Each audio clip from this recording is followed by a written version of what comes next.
Portugal, il y a 3 jours, il y a une audition du président et du vice-président du groupe de recherche sur le don d'ovocytes à l'Assemblée.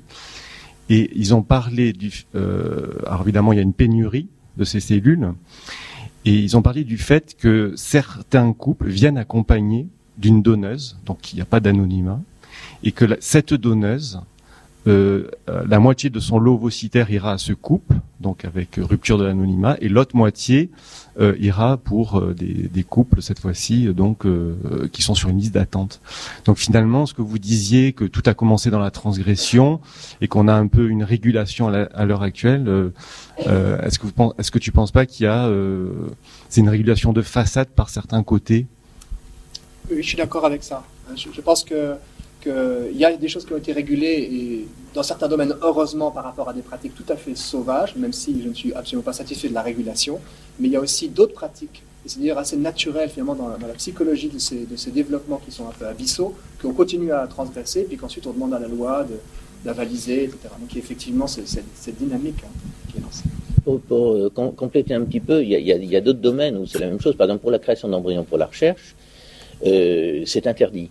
Mais ceci dit, dans certains centres d'AMP, on fait signer une autorisation dès le début de donner l'embryon pour la recherche. Ce qui est bien avant même le stade de fécondation in vitro, donner un blanc-seing pour... Je voudrais féliciter Tugdual Derville pour sa remarquable intervention, et spécialement parce qu'elle est vécue. Il a consulté beaucoup de scientifiques, beaucoup de personnes aussi. Et alors, je voudrais lui poser une question.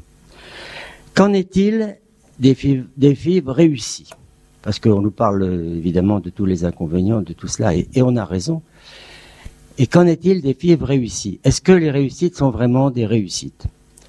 Sur le plan, j'allais dire, de la vie conjugale qui suit, de la psychologie de l'enfant, de tout ce qui s'est passé. Et je voudrais poser une question à Henri Bléau, qui nous a fait vraiment un exposé tout à fait remarquable. Et sur le zygote, la conception est un moment dont il nous a dit qu'on pourrait le définir à la seconde. C'est très important, parce que ça contredit bien ce que certains prétendent. Mais la deuxième question, la première cellule. Cette première cellule, à mon avis, j'allais dire, elle n'existe presque pas. C'est une cellule qui est en première phase de division. C'est-à-dire que d'emblée, c'est une cellule qui vit, non pas comme une cellule ordinaire qui va se diviser, mais comme la cellule d'un organisme nouveau. Et j'aimerais qu'il dise s'il est d'accord. Moi, je dis, il y a pas la première cellule, elle n'existe pas. C'est une cellule, ou alors c'est une cellule déjà en période de division. Et puis la troisième chose que je voudrais dire, c'est qu'il nous a cité Tertullien. Il est un homme celui qui le sera. Alors, moi personnellement, je n'adopte pas cette formule. Pourquoi? Parce que s'il est conçu pour être utilisé par exemple, à la fourniture de cellules souches, il ne sera jamais ce qu'on peut appeler un homme. Par conséquent, Tertullien, là, est un petit peu bloqué. Merci. Sur les FIV réussies, alors on va sortir de votre question, je n'ai pas de statistiques, je vois qu'il y a une sorte d'auto-justification qui cache le malaise, comme on le voit souvent, hein, trop d'assurance cache souvent une sorte de doute et de sentiment de culpabilité. Vous avez vu ici un témoignage où c'est une fille, entre guillemets, réussie, mais après, avec des inquiétudes, des angoisses.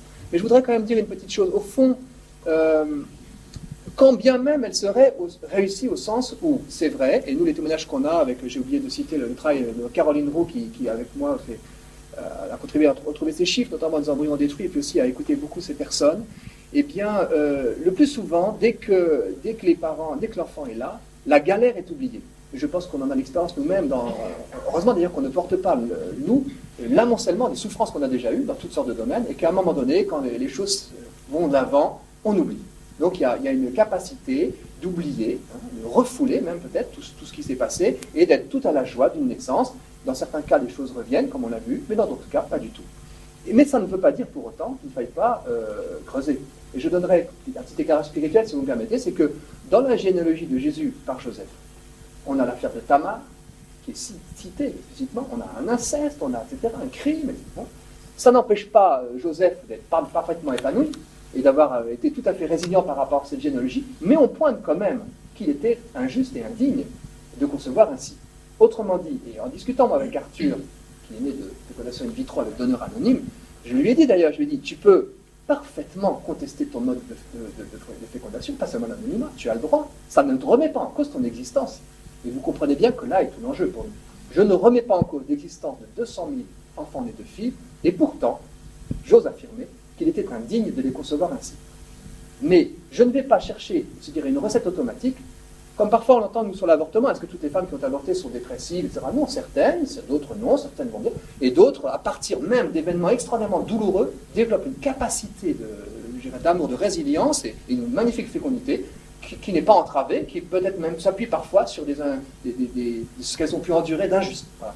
Et maintenant, je pense qu'on découvrira quand même progressivement qu'il y a des conséquences dramatiques au plan psychologique sur bien de ces personnes et qu'il faudra, au fond, d'ailleurs, porter plus d'attention à elles du fait de leur mode de conception qui n'était pas juste.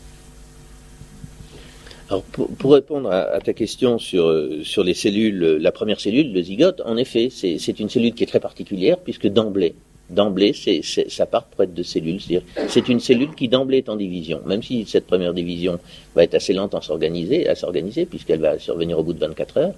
Voilà, je suis tout à fait d'accord, mais il n'empêche que c'est une cellule à ce moment-là, c'est réellement une cellule en division. Voilà. Merci, monsieur.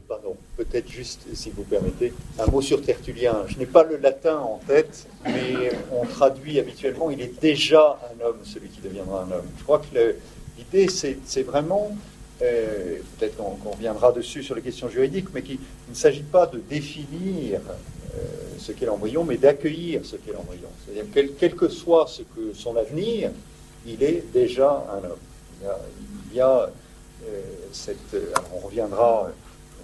On dit ça d'un point de vue scientifique, on viendra d'un point de vue philosophique, d'un point de vue théologique, les arguments ne sont pas forcément les mêmes, mais il y a une convergence pour dire qu'il y a déjà, quel que soit l'avenir, un être humain, et, comme dit Delmouté, comment est-ce qu'un être humain ne serait pas une personne? Merci. Oui, mais alors il ne faut pas qu'on frustre trop. Mais si vous voulez rajouter. Je rajoute juste une petite chose, c'est qu'au fond, au plan scientifique, ça se démontre par A plus B, et nous l'avons vu magnifiquement. Au plan spirituel aussi, on le verra sans doute. Au plan psychologique, reconnaissons que nous avons énormément du mal à accorder du prix à l'embryon. Une fausse couche très précoce, etc. Donc c'est bien important de concevoir que nous avons du mal à considérer l'embryon comme respectable, parce que nous ne le voyons pas, il n'a pas de visage humain, il n'a pas de voix, il ne va pas se défendre, il n'a peut-être pas d'émotion non plus, etc., etc. Et donc là est notre fragilité, et c'est important de la reconnaître, ce qui n'enlève rien à l'évidence scientifique et spirituelle de son caractère respectable. Oui. Bon, ma question est assez complémentaire. Donc, Monsieur Bléau, vous nous avez fait un très beau rappel scientifique du continuum de la fécondation jusqu'à l'enfant. Il y a plusieurs courants de pensée qui pensent que l'embryon ne s'humanise qu'à partir du moment où il est implanté, qu'il est dans l'utérus.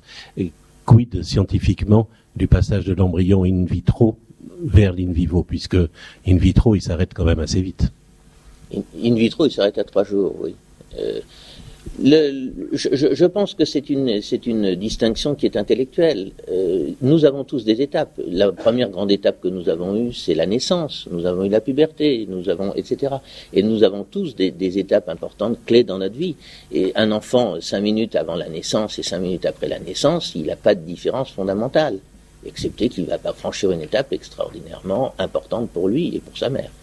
Mais là c'est la même chose. L'implantation, c'est quand même simplement une étape dans un continuum de développement de l'embryon. Au début, il est libre, mais en même temps, il y a une certaine relation entre la mère et l'embryon, même avant l'implantation. Il y a déjà des échanges hormonaux. Il y a déjà un certain nombre de choses qui se passent entre les deux. Fécondation in vitro, oui, mais d'abord c'est très peu de temps, hein, je vous dis, c'est 3 jours, sauf quand il reste au congélateur, mais là on peut considérer qu'il est figé. Dans la fécondation in vitro, oui, mais ça ne retire rien à son caractère totalement humain. Vous savez, avec la fécondation in vitro, on oublie, et quand on parle du clonage et du clonage thérapeutique et ainsi de suite, on oublie que quand même le destin d'un embryon, ce n'est pas d'être dans un tube à essai. La place normale d'un embryon, c'est dans un utérus maternel. Avec le clonage, on a l'air de dire que le clonage reproductif, c'est abominable. Et c'est vrai. Mais ceci dit, le clonage reproductif, c'est quand même la place d'un embryon d'être dans un utérus. Donc si on faisait un petit clone humain et qu'on le met dans un utérus, c'est moins abominable que de créer un petit embryon pour s'en servir comme magasin de pièces détachées. Là, on instrumentalise complètement. Sur le plan éthique, je pense que le clonage thérapeutique est moins éthique que le clonage reproductif. Même si le clonage reproductif n'est pas du tout beau sur le plan éthique.